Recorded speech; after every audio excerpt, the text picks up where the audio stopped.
For more on this, let's cross to our London correspondent, Benedict Pavio, who joins us from outside Parliament. Benedict, hello, thank you very much for being with us. Tell us more about Johnson's northern visit first.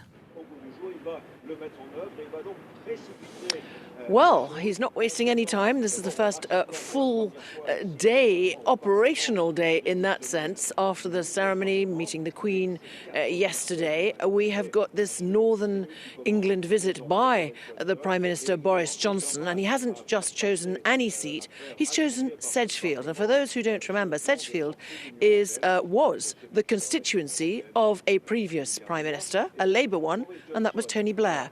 And it hasn't elected a Conservative MP in years, and there he is, thanking not just people in Sedgefield, but of course really appealing to the whole of the UK, and particularly people in the northeast who have lent, as he was calling it yesterday, their vote to the Conservatives. He said that he realises how incredibly difficult it is, and that they've broken voting habits of generations that has enabled that victory and changed forever the Conservative Party. Now, will that really reach through?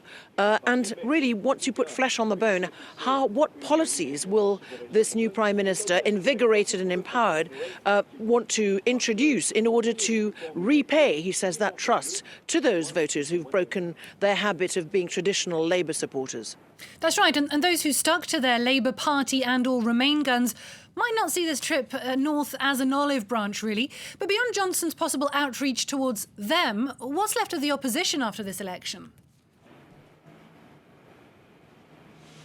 Well, I'll come on to that last bit in just a moment, but you're quite right to say that some might not see this as an olive branch. In fact, some people and traditional current Labour supporters and voters might see this as indecent haste, in a sense, to go to a former Tony Blair's, former Prime Minister's constituency of Sedgefield and almost gloat. But certainly the language the Prime Minister is using is not one of gloating, but talking in very new terms for a Boris Johnson. Yes, he was talking about being humble. Now he's talking about serving the people. And remember, yesterday on the rostrum outside Downing Street, he talked about it was the people's government. So this is very new language and a new path for this Prime Minister. Let's see what happens. As far as the Labour Party is concerned, they did catastrophically badly for the first time in 1937. It's as bad as that.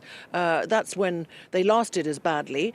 Clearly, Jeremy Corbyn has been identified by many people, amongst others, a defeated, very frustrated MP, Helena Goodman, this morning, and saying he was clearly the problem. And that is confirmed by a survey of people who did switch their votes, that the leadership of the Labour Party was the problem. He has shown that he will stand down. He won't stand, he says, for another general election. And so really they're in a pause moment. There is Christmas coming up. Clearly, he doesn't intend to go straight away. They will need to do their internal reflection. But some would say that actually the Labour Party are still in denial because many do not seem to accept that they did anything wrong and want to pursue the more extreme left policies that they had adopted rather than coming back to the centre. So a very divided Labour Party licking its wounds, and we'll see when they decide and who they decide to be their next leader. Benedict Pavio reporting there. Thank you very much for that. Xenophobia